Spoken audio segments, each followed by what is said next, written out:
My sister kicked me out while I was pregnant, and my parents took her side. So I stopped paying their mortgage.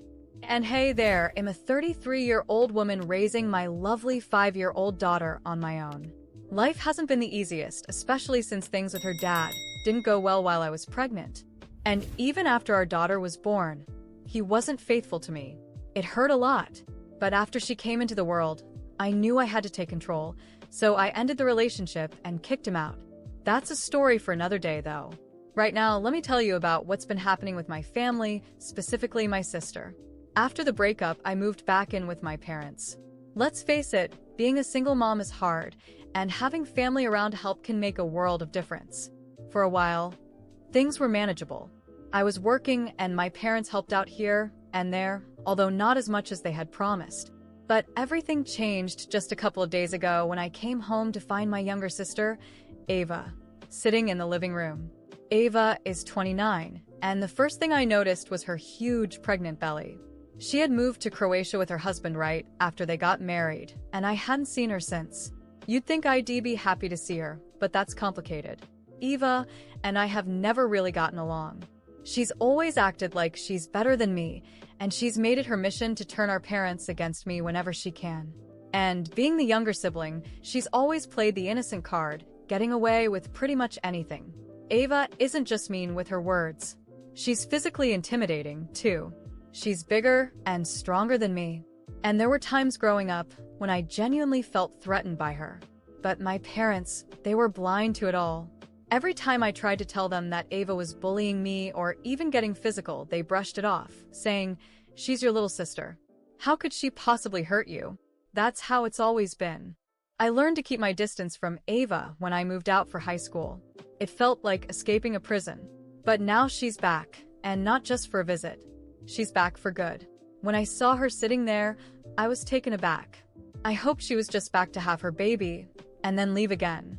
I cautiously asked my mom how long Ava was planning to stay. Before my mom could even answer, Ava yelled from the living room, "I'm here to stay. Do you have a problem with that?"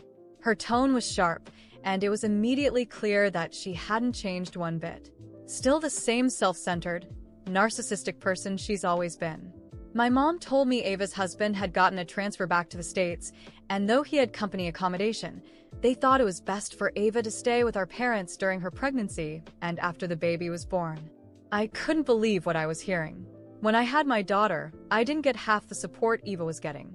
I asked my mom if she really had the time to take care of Eva's child, and she replied meekly, "Well, she's still so young. How could she raise a child on her own?" Ava is 29. She's not young. I was 27 when I had my daughter, and I handled most of the postpartum on my own because my husband wasn't around. My mom didn't come to help me then, telling me it was just something I needed to learn as part of motherhood. But here she was, bending over backward to help Eva, cooking for her, bringing her supplements, and making her as comfortable as possible. I was furious but kept my cool. The favoritism was always obvious, but this took it to another level. For years I kept my distance from Eva because of it, and now here I was, living in the same house as her again, but this time it wasn't just me I had to think about. It was my daughter. When I separated from my husband, I rented my own place at first, but my dad insisted I move in with them. He said their house was too big for just the two of them, and that they could help with my daughter when I was at work. It seemed like a fair deal. Instead of paying rent for my own place, I could pay rent to my parents and save a bit of money. Plus, I was going through a lot emotionally at the time: pregnancy, postpartum, my husband's infidelity. So I accepted their offer. At first it was fine. I paid rent, and my mom agreed to babysit my daughter occasionally, though not as often as she had promised. Most of the time I had to hire a full-time nanny because my mom said she couldn't babysit full-time. So instead she played the role of a baby monitor, making sure the nanny was doing her job properly. It wasn't ideal, but I was grateful to have her around to keep an eye on things.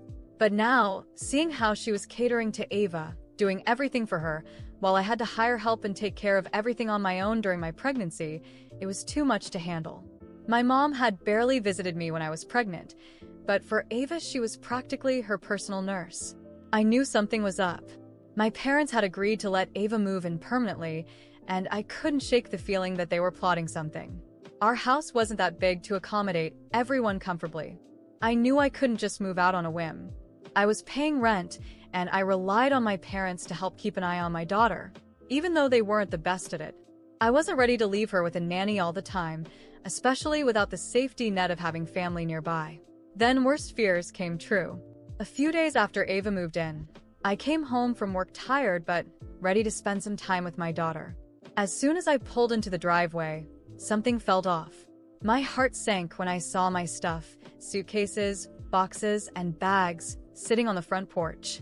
And there, sitting on the steps next to the pile, was my daughter. She was hugging her knees, looking small and scared, waiting for me. I rushed over, trying to keep my voice steady. "What's going on, sweetie?" I held her tightly, feeling my heart sink and my stomach churn with anger and disbelief. My daughter was terrified, and I had to stay strong for both of us, even though everything inside me was falling apart.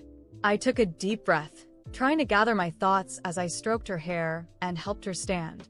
With blood boiling, I grabbed our belongings and marched into the house, determined to find out what was going on. As soon as I opened the door, there she was, Ava, sprawled out on the couch, a smug grin on her face, eating like nothing had happened. My mother was in the kitchen, pretending she hadn't noticed anything, and my father sat in his armchair, glued to the TV, as if my daughter and I didn't exist. "What is this?" I demanded, my voice low but seething with rage. "Why is my stuff outside?" Ava chuckled sarcastically, not even looking up from her phone. "We needed more space. It's not like you're irreplaceable." My mom emerged from the kitchen, drying her hands on a dish towel, her voice colder than I ever thought possible. "You always knew you couldn't stay here forever. Ava's pregnant and needs peace and space. You're an adult, sweetheart. You'll figure it out." It felt like a punch to the gut. I'd been paying rent, helping around the house, and now they were tossing me out without a warning. "You're kicking me out?" I asked, my voice trembling. "Me and my daughter? After everything I've done for you?"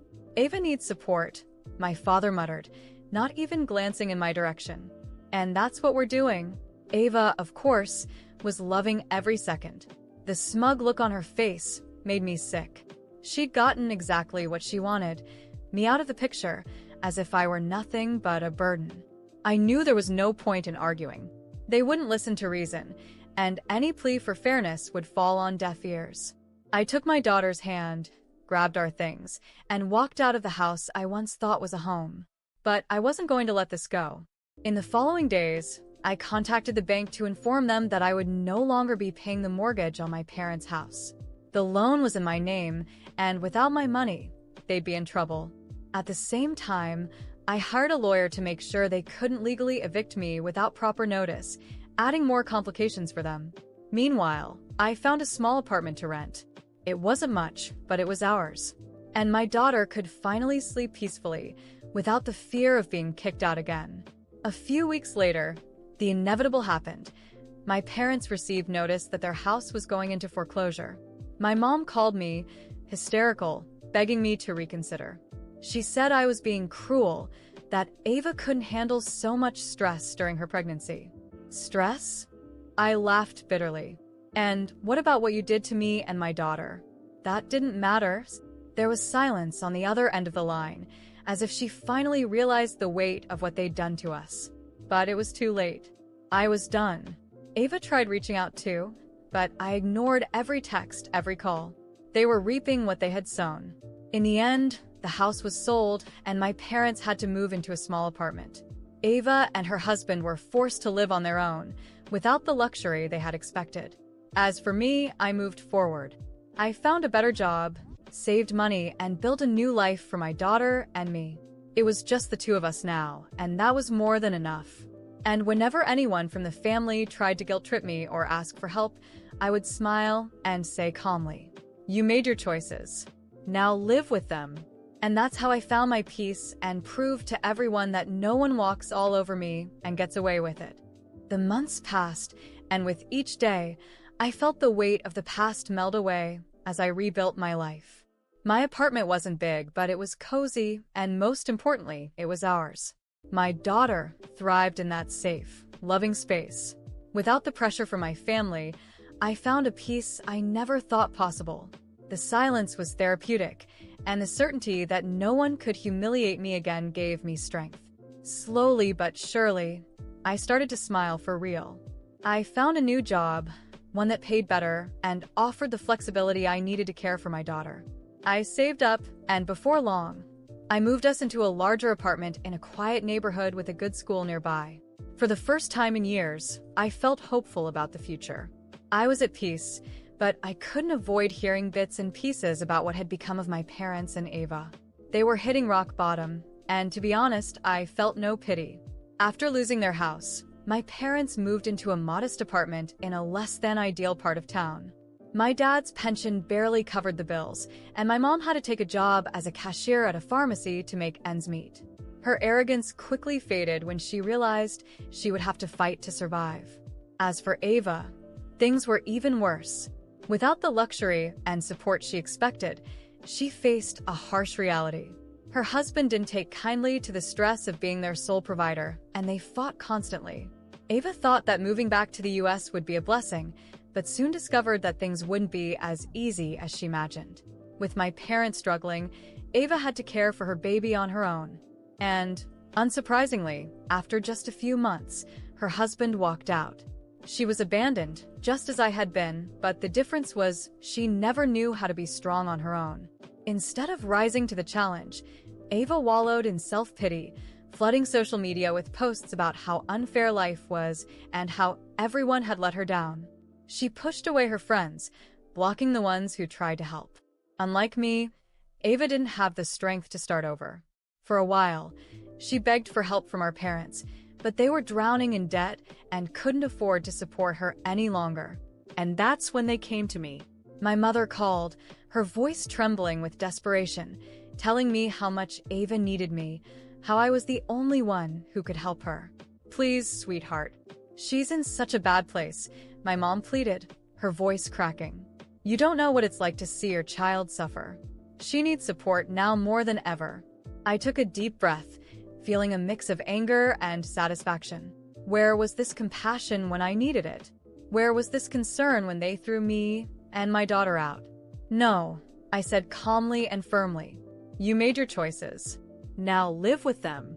My mother sobbed about family and forgiveness, but I hung up before she could finish. I didn't have room in my life for people who only cared when they were desperate. The calls stopped after that.